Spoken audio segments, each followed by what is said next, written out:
Bila aku jumpa rak 4 tingkat ni yang boleh tolak sana sini macam troli hotel, aku terus rasa macam mungkin inilah penyelesaian yang aku cari. Aku memang nak rak bertingkat yang ringan dan boleh digerakkan tanpa rasa beban. Bila rak ni sampai, aku dah tak sabar nak unboxing.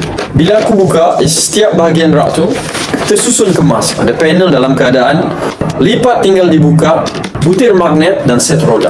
Material PP dia memang nampak berkualiti. Aku angkat satu-satu komponen sambil bayangkan macam mana nanti rupa dia bila siap. Part base dia tak banyak benda rumit. Hampir semuanya mod lipat yang tinggal buka dan cantum sampai bunyi klik.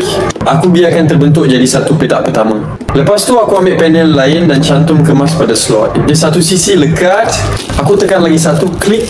Cukup ketat tapi tak sampai perlukan tenaga luar biasa.